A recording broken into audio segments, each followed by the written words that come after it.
Buya Hamka atau Dr. Haji Abdul Malik Karim Amrullah merupakan salah satu tokoh yang pernah diperlakukan Soekarno sebagai musuh besarnya.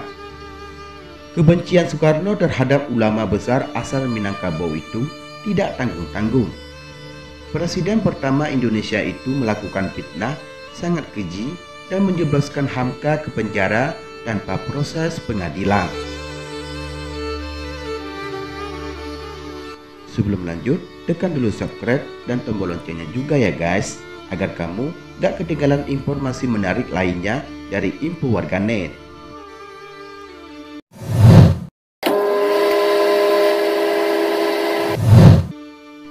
Dikutip dari republika.co.id, meski dizalimi dan dihinakan Soekarno, dikurung di jeruji besi selama 2 tahun 4 bulan, Buya Hamka tidak pernah menyimpan dendam terhadap Soekarno. Anak kelima Buya Hamka, Irfan Hamka, dalam buku Ayah menceritakan bagaimana ayahnya bersikap terhadap rezim Soekarno. Dalam suatu acara yang digelar Dewan Kesenian Jakarta pada 1969, Buya Hamka memaparkan 2 hal.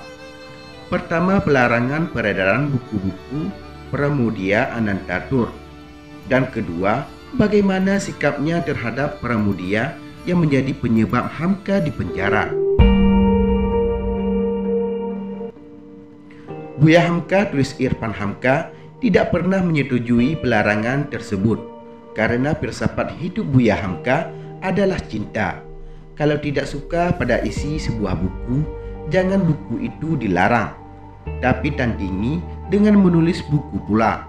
Kata beliau, tulis Taufik Ismail menceritakan sosok Buya Hamka dalam pengantar buku Ayah. Di sini kebesaran hati seorang Buya Hamka teruji.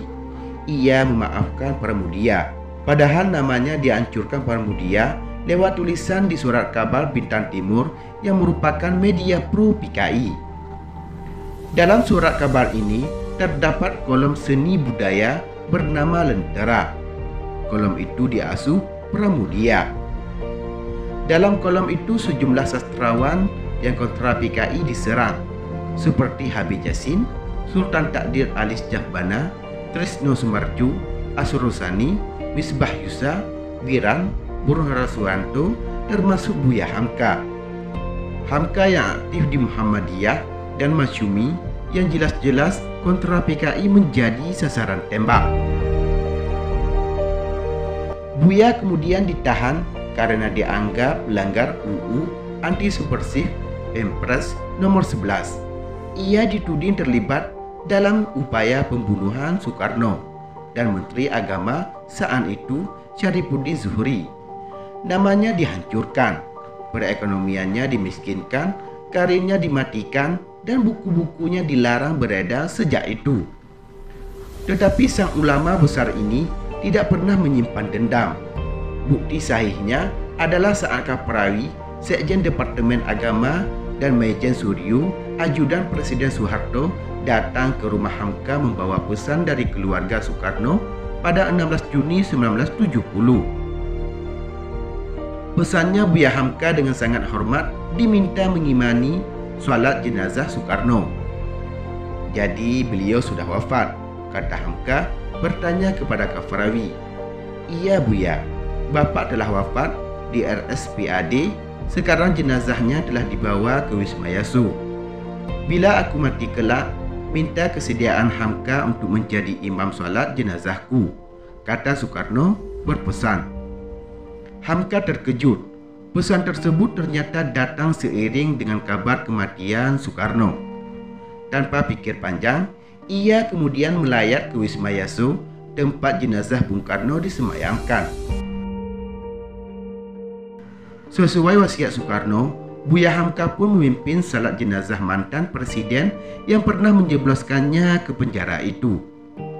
Hamka bahkan memuji Soekarno yang membangun Masjid Baitur Rahim di Istana Negara dan Masjid Istiqlal. Ia pun menyelesaikan tafsir Al-Azhar yang menjadi karya fenomenalnya berkat andil Soekarno. Sebab tafsir yang masyhur seantero Asia itu diselesaikannya saat ia berada di penjara. Saya tidak pernah dendam kepada orang yang pernah menyakiti saya. Dendam itu termasuk dosa. Selama 2 tahun 4 bulan saya ditahan. Saya merasa itu semua merupakan anugerah yang tiada terhingga dari Allah kepada saya, sehingga saya dapat menyelesaikan kitab tafsir Al-Quran 30 juz. Bila bukan dalam tahanan, tidak mungkin ada waktu saya untuk menyelesaikan pekerjaan itu, kata Buya Hamka. Demikianlah liputan Info Warganet. Semoga bermanfaat dan dapat memberikan wawasan untuk kita semua.